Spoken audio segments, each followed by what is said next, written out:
शिव जी को कैसे मिले नाग डमरू त्रिशूल त्रिपुंड। शिव जी को कैसे मिले नाग डमरू त्रिशूल त्रिपुंड और नंदी।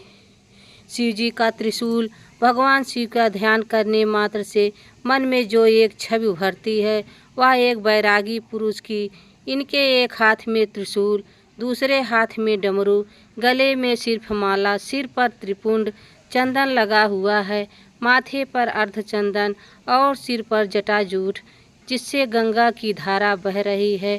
थोड़ा ध्यान गहरा होने पर इनके साथ इनका वाहन नंदी भी नजर आता है। कहने का मतलब है कि शिव के साथ ये 7 चीज़ें जुड़ी हुई हैं। आप दुनिया में कहीं भी चले जाइए, आपको शिवालय में शिव के साथ ये 7 चीज़ें जरूर दिखेंगी। आइए जाने कि शिव के साथ इनका संबंध कैसे बना, यानी यह शिव जी से कुछ कैसे जुड़े। क्या यह शिव जी के साथ ही प्रकट हुए थे या अलग अलग घटनाओं के साथ यह शिव से जुड़ते गए। भगवान शिव सर्वश्रेष्ठ सभी प्रकार के अस्त्र शस्त्रों के ज्ञाता हैं, लेकिन पौराणिक कथाओं में उनके 2 प्रमुख अस्त्रों का जिक्र आता है, एक धनुष और दूसरा त्रिशूल। त्रिपुरासुर का वध और अर्जुन का मान भंग, यह 2 घटनाएं हैं जहां शिव जी ने अपने धनुर्विद्या का प्रदर्शन किया, जबकि त्रिशूल का प्रयोग शिव जी ने कई बार किया है। त्रिशूल से शिव जी ने शंखचूड़ का वध किया था, इसी में गणेश जी का सिर काटा था और 12 अवतार में मोह के जाल में विष्णु जी का मोह भंग कर वैकुंठ जाने के लिए विवश किया था। भगवान शिव के धनुष के बारे में तो यह कथा है कि इसका आविष्कार स्वयं शिव जी ने किया था, लेकिन त्रिशूल कैसे इनके पास आया इस विषय में कोई कथा नहीं है। माना जाता है कि सृष्टि के आरंभ में ब्रह्मानाद से जब शिव प्रकट हुए तो साथ ही रज तम सत यह तीनों गुण भी प्रकट हुए। यही तीनों गुण शिव जी के 3 त्रिशूल यानी त्रिशूल बने। इनके बीच सामंजस्य बनाए बगैर सृष्टि का संचालन कठिन था, इसलिए शिव ने त्रिशूल रूप में इन तीनों गुणों को अपने हाथों में धारण किया। नंबर 2, शिव जी का डमरू। भगवान शिव जी को संहारकर्ता के रूप में वेदों और पुराणों में बताया गया है, जबकि शिव का नटराज रूप ठीक इसके विपरीत है।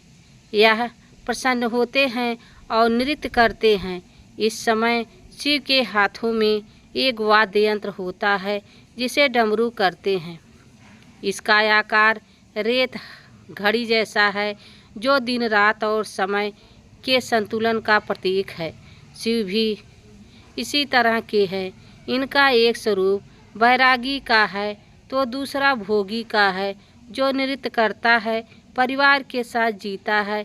इसलिए शिव के लिए डमरू ही सबसे उचित वाद्य यंत्र है।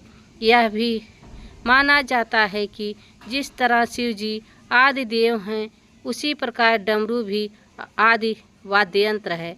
भगवान शिव के हाथों में डमरू आने की कहानी बड़ी ही रोचक है। सृष्टि के आरंभ में जब देवी सरस्वती प्रकट हुई, तब देवी ने अपनी वीणा के स्वर से सृष्टि में ध्वनि को जन्म दिया, लेकिन यह ध्वनि सृष्टि और संगीत विहीन थी। उस समय भगवान शिव ने नृत्य करते हुए 14 बार डमरू बजाए और संगीत के धंध ताल का जन्म हुआ। कहते हैं कि डमरू ब्रह्मा का स्वरूप है जो दूर से विस्तृत नजर आता है, लेकिन जैसे जैसे ब्रह्मा के करीब पहुँचते हैं वह संकुचित हो दूसरे सिरे से मिल जाता है और फिर विशालता की ओर बढ़ता है। सृष्टि में संतुलन के लिए इसे भी भगवान शिव अपने साथ लेकर प्रकट हुए थे। नंबर 3, शिव के गले में विषधर नाग। भगवान शिव के साथ हमेशा नाग होता है। इसका नाम है वासुकी। इस नाम के बारे में पुराणों में बताया गया है कि यह नागों के राजा है और नागलोक पर इनका शासन है। सागर मंथन के समय इन्होंने रस्सी का काम किया जिससे सागर को मथा गया। कहते हैं कि नागवास की नाग शिव के परम भक्ति थे, जिनकी भक्ति से प्रसन्न होकर शिव जी ने उन्हें नागलोक का राजा बना दिया और साथ ही अपने गले में आभूषण की भांति लिपटे रहने का वरदान दिया। नंबर 4, नंदी ऐसे बने शिव जी के वाहन। नंदी के बारे में पुराणों में जो कथा मिलती है उसके अनुसार नंदी और शिव वास्तव में एक ही हैं। शिव जी ने ही नंदी रूप में जन्म लिया था। कथा है कि शिलाद नाम के ऋषि मोह माया से लुप्त होकर तपस्या में लीन हो गए। इससे इनके पूर्वज और पितरों को चिंता हुई कि इनका वंश समाप्त हो जाएगा। पितरों की सलाह पर शिलाद ने शिव जी की तपस्या करके एक अवर पुत्र को प्राप्त किया जो नदी नाम से जाना गया। शिव का अंश होने के कारण नंदी शिव के करीब रहना चाहता था। शिव जी की तपस्या से नंदी शिव के गणों में प्रमुख हुए और वृषभ रूप में शिव का वाहन बनने का सौभाग्य प्राप्त किया।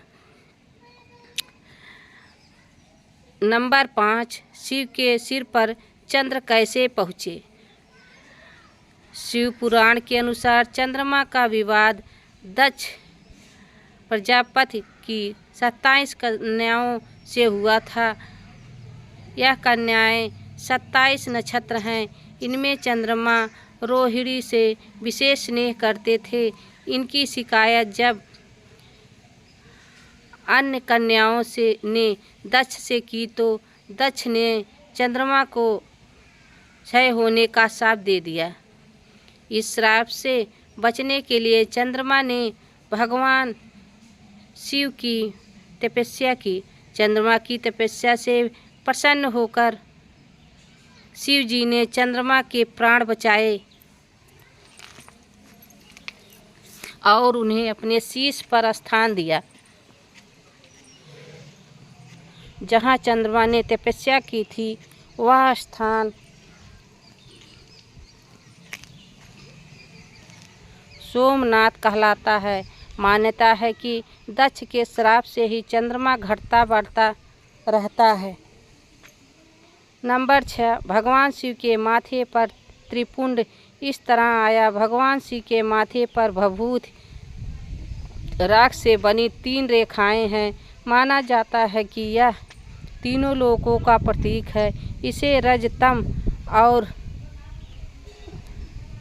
सद्गुणों का भी प्रतीक माना जाता है।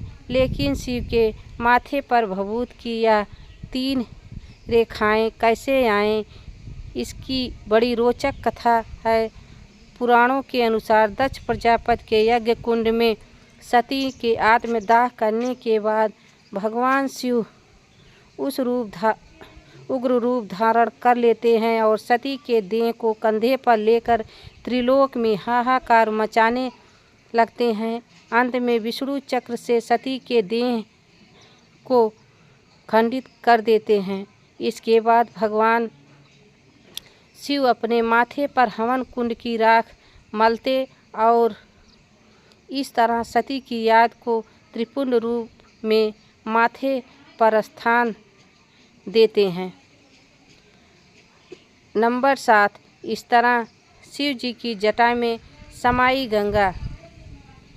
भगवान शिव के माथे पर गंगा के विराजमान होने की घटना का संबंध राजा भगीरथ से माना जाता है। कथा है कि भागीरथ ने अपने पूर्वज सगर के पुत्रों को मुक्ति दिलाने के लिए गंगा को स्वर्ग से धरती पर उतारा था।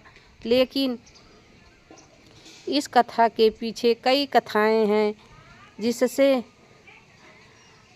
भागीरथ का प्रयास सफल हुआ। कथा है कि ब्रह्मा जी की पुत्री गंगा बड़ी मनमौजी थी।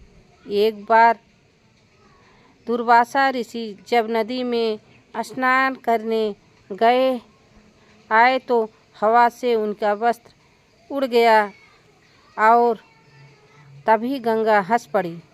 क्रोधी दुर्वासा ने गंगा को शाप दे दिया कि तुम धरती पर जाओगी और पापी तुम में अपना पाप धोएंगे।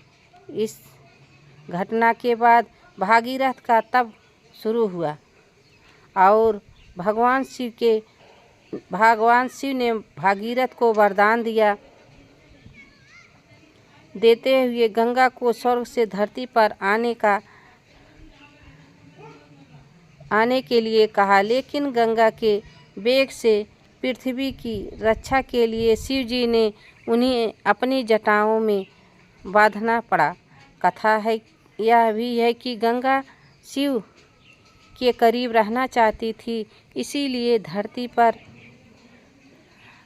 उतरने से पहले प्रचंड रूप धारण कर लिया।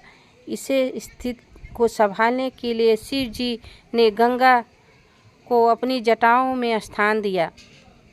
वीडियो अगर पसंद आया हो तो वीडियो को लाइक और हमारे चैनल महाभारत श्लोक को सब्सक्राइब करें और कमेंट बॉक्स में ज़रूर लिखें जय श्री राम अवश्य लिखें।